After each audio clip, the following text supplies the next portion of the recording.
গরু মাংসের একদম সহজ একটা রেসিপি আমার কাছ থেকে একজন খুব করে চাচ্ছিল।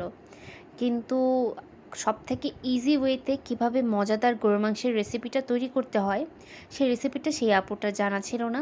তাই আমি চিন্তা করলাম তার জন্য এই মজাদার গরু মাংসের রেসিপিটা তৈরি করে দেখাবো। Hello everyone, this is me Sumaiya friend কেয়া।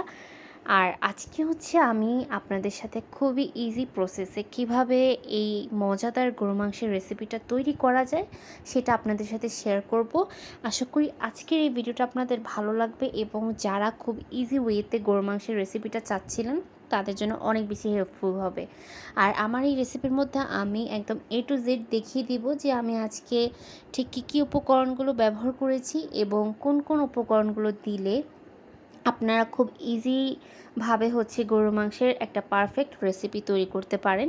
সেটাই আজকে আমি আমার ভিডিওর মধ্যে আপনাদেরকে তৈরি করে দেখাবো এবং আশা করি আপনাদের এই ভিডিওটা দেখলে ফুল কনসেপ্টটা ক্লিয়ার হয়ে যাবে যে আমি আসলে এই রেসিপির মধ্যে কি কি মশলা বা কি কি জিনিস ব্যবহার করছি।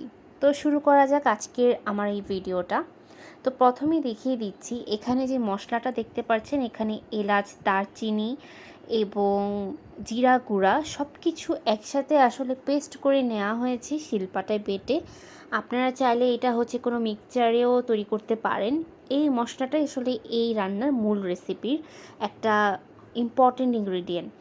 আর এখানে হচ্ছে আলুটাকে আমি হলুদ আর সামান্য লবণ গুঁড়ো দিয়ে ভালো করে হচ্ছে একটু নেড়ে চেড়ে ভেজে নিচ্ছিলাম। এইভাবে রান্না করলে আলুর যে কষটা আছে সেটার গন্ধটা আপনাদের ভালো লাগে, যাদের ভালো লাগে না তারা আপনারা হচ্ছে অ্যাভয়েড করে রান্না করতে পারবেন। আর এখানে মশলাটা আর তেজপাতাটা হচ্ছে আমি দিয়ে দিচ্ছি। এখানে আদা রসুনের সাথে আমি পেঁয়াজটাও বেটে রেখেছিলাম, সেগুলো আমি এখানে একটু একটু করে মিশিয়ে নিচ্ছি, যাতে করে আমার এই রেসিপিটা অনেক বেশি মজা হয় এবং পরিশ্রমও খুব কম লাগে। তো পেঁয়াজ যারা কেটে ব্যবহার করেন চাইলে ওভাবেও করতে পারেন। আমার মনে হয় পেঁয়াজ বেটে এবং কেটে দুইভাবে দিলেই বেশি মজার হয়। তো আমি এভাবে দুইভাবেই দিচ্ছিলাম। আর এখানে হচ্ছে আমি হলুদ গুঁড়ো দিয়েছিলাম। হলুদ গুঁড়ো অবশ্যই 1 চা চামচ দিবেন, তার থেকে বেশি দিলেও কোনো সমস্যা নেই। এর অনুপাতে ঠিকভাবেই আমি হচ্ছে লাল মরিচের গুঁড়াটাও ব্যবহার করছি। এখানে সেম 1 চা চামচ বা তার বেশি, যতটুকু আমি হলুদ নিয়েছি ততটুকু আমি মরিচ গুঁড়োও দিচ্ছি এখানে। আর এখানে হচ্ছে সবগুলো ইনগ্রেডিয়েন্টস ব্যবহার করছি, সাথে আমি এখানে লবণ দিয়ে দিচ্ছি। আমি এখানে 1/2 চামচ লবণ দিয়েছি। আপনাদের কারো যদি বেশি প্রয়োজন হয় বেশি দিবেন, কম হলে কম দিবেন। এটা আপনাদের রান্নার উপর ডিপেন্ড করে বা আপনারা কোন ধরনের জিনিস চান সেটার উপরে অনেক কিছু ডিপেন্ড করে। তো এখানে আমি মশলাগুলো দিয়ে ভালো করে কষিয়ে নিচ্ছি। তারপরে এই যে মাংসটা দিয়ে দিয়েছি, মাংসটা দিয়ে আমি ভালো করে কষিয়ে নিচ্ছিলাম। গরুর মাংসটা দেওয়ার পরে অবশ্যই যেই এক্সট্রা পানিটা কষানোর মধ্যেই বের হয় সেটা দিয়ে আপনার ঢাকনা দিয়ে ঢেকে রাখবেন এবং আস্তে আস্তে করে নেড়ে চেড়ে নেবেন, যাতে মাংসগুলো খুব সুন্দরভাবে রান্না করা পসিবল হয়। তো এইভাবে হচ্ছে আমি মাংসটাকে রান্না করছিলাম সুন্দর করে আর নেড়েচেড়ে নিচ্ছিলাম, যাতে আমার মাংসগুলো একদম সলিডভাবেই তৈরি করা সম্ভব হয়। এই কারণে হচ্ছে আমি অল্প পানির মধ্যেই হচ্ছে মাংসটা রান্না করে নিচ্ছিলাম।